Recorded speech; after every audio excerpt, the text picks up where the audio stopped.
notation. Donc vous voulez que Nicolas Sarkozy vienne jeudi soir à la télévision nous annoncer du sang et des larmes? Absolument. Et je voudrais, comme ça se passe en Allemagne, que par exemple, lorsqu'on va prendre des décisions comme ça, on puisse avoir véritablement une union nationale derrière les décisions qui pourraient être prises. Jacques Généreux.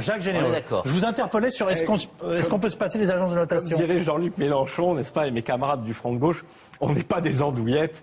Et mettons-nous un peu à la place des gens qui nous écoutent là depuis un moment. Et je crois que la question qui se pose et qu'on ne traite pas encore, et qui évidemment n'était pas à l'ordre du jour du sommet, mais c'est franchement, est-ce qu'on est obligé, nous, un peuple de citoyens souverains, de devoir s'infliger ce spectacle affligeant que nous avons eu à la télévision française voici quelques jours, lorsque deux agences, Moody's et April Standard & Poor's, le 17 octobre, disent qu'ils mettent sous surveillance la France, que sa note AAA est menacée, et de voir immédiatement des membres du gouvernement se précipiter devant la télévision, comme sur votre antenne, Monsieur François Fillon, le 17 octobre, pour dire, rassurez-vous, nous ferons tout ce qui est nécessaire pour préserver ce AAA, cette note des agences financières. Et d'ailleurs, pour répondre à la question que vous posiez tout à l'heure, est-ce qu'il y aura plus de rigueur? Monsieur Fillon a répondu à votre question. Il a dit sur cette antenne, sur France 2, il a dit que si les hypothèses de croissance, si on n'arrivait pas à avoir au moins 1,5% de croissance, auquel cas il y avait risque que le déficit soit plus que ce qui était nécessaire, eh bien il faudrait des mesures d'austérité supplémentaires pour pouvoir garder notre AAA. Autrement dit, le pouvoir qui est quand même a pour première fonction de s'occuper de son pays, de ses entreprises, de ses travailleurs, devant cette notation imbécile. Pardon, j'ai été très patient, je vais tout expliquer jusqu'au bout. Parce que c'est une foutaise totale cette histoire de notation. Je vous dis pourquoi. Je vous dis pourquoi la France devrait franchement se fiche pas mal de sa notation des agences de notation, à condition de faire ce qu'il faut pour être indépendant des marchés financiers, notamment du marché financier international, d'autre part. Et pourquoi, de toute façon, on ne pourra pas le garder dans le système actuel. Je vous explique. Et il n'y a qu'à lire les rapports des agences quand elles notent. Elles nous disent quoi? Elles disent on risque de vous dégrader parce que vous ne faites pas assez de progrès dans la réduction des déficits publics, dans vos programmes d'austérité, vos finances publiques se dégradent trop, attention, on vous surveille. Bon.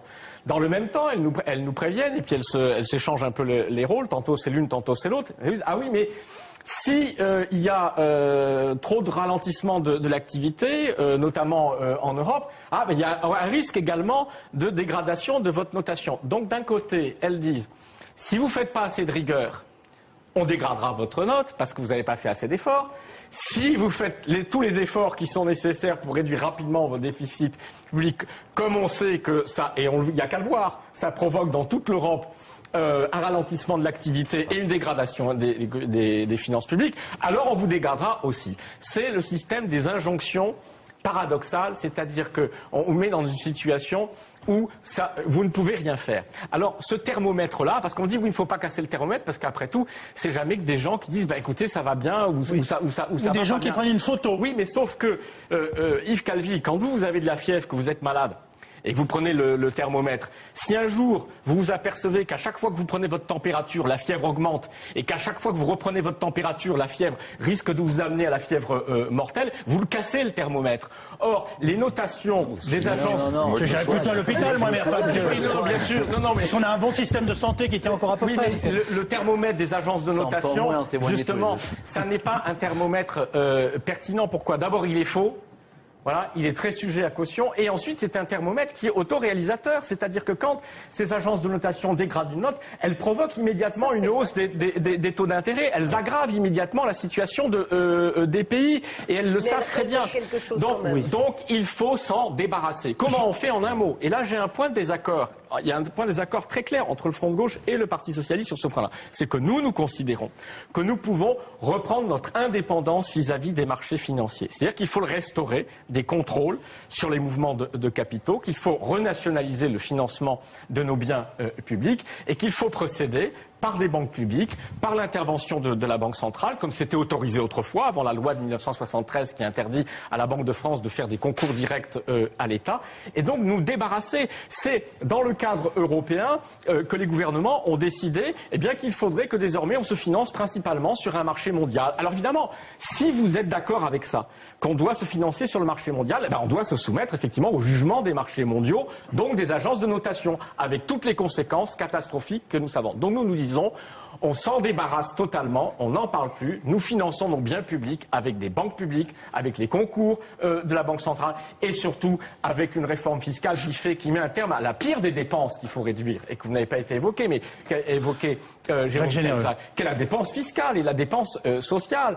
C'est-à-dire ces 113 milliards d'euros de niche fiscale qu'analyse, donc je parle uniquement du rapport, c'est une partie seulement, de l'Inspection générale des finances. Donc vous avez au moins 70 milliards de niches fiscales qui ne servent à rien. Voilà une dépense qu'il faut réduire. Jacques Généreux, vraiment l'émission est normalement terminée, mais je veux que Georges Pauget réagisse. Attendez, Georges Pauget réagisse à ce qui vient de se dire, et j'aurais une question à vous poser tout simplement sur les peuples, parce qu'il y a des gens qui subissent ou qui attendent des choses. Georges Pauget, vous voulez réagir? Alors, la dette française est financée pour 60% par des étrangers. Oui. Donc ça veut dire qu'ils nous prêtent de l'argent. Alors quand vous avez quelqu'un à qui vous prêtez de l'argent, vous posez la question quand même de savoir si un jour il va pouvoir vous rembourser. Et ce que font les agences de notation, c'est finalement pas autre chose que ce que vous feriez si vous étudiez n'importe quel risque.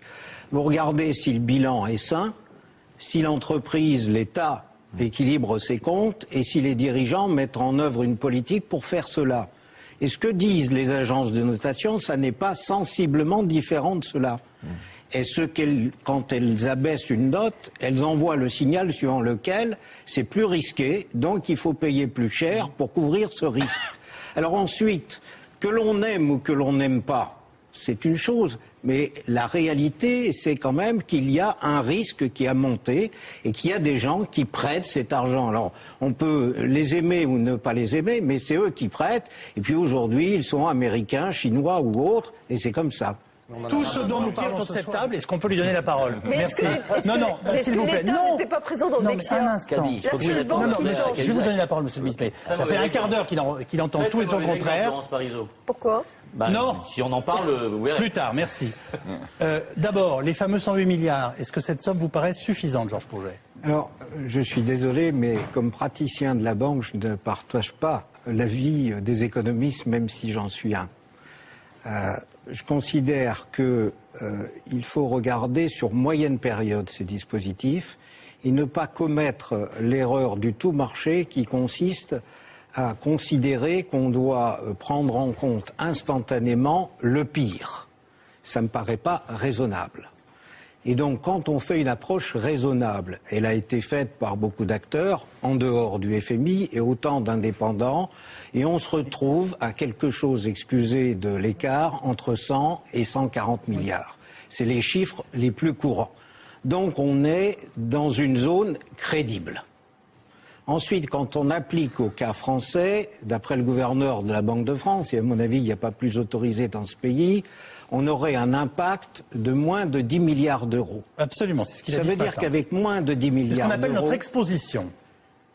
Non, mais l'impact, le besoin de recapitalisation dans le cadre des règles qui ont été définies serait de moins de 10 milliards d'euros. Si ce chiffre est confirmé, on a toute raison de le penser, ça veut dire que les banques françaises n'ont pas besoin de l'État et qu'il ne sera pas nécessaire d'avoir le support du contribuable pour réaliser ceci en l'espace d'une année. C'est cohérent avec le niveau de rentabilité actuel des banques. Je suis surpris d'entendre un banquier dire « le pire n'est jamais sûr », parce que j'aurais tendance à penser, mais vous êtes payé pour imaginer le pire, ce qui du coup devrait nous protéger tous. Donc voilà. Non, il est imaginé. Bien payé, bien ajouté. Vous avez aussi, c'est raisonnable, si vous voulez, d'estimer la probabilité de survenance des événements. Vous ne mettez pas systématiquement dans tous les cas pires, parce qu'à ce moment-là, excusez-moi, vous ne faites rien et vous ne financez aucune activité économique.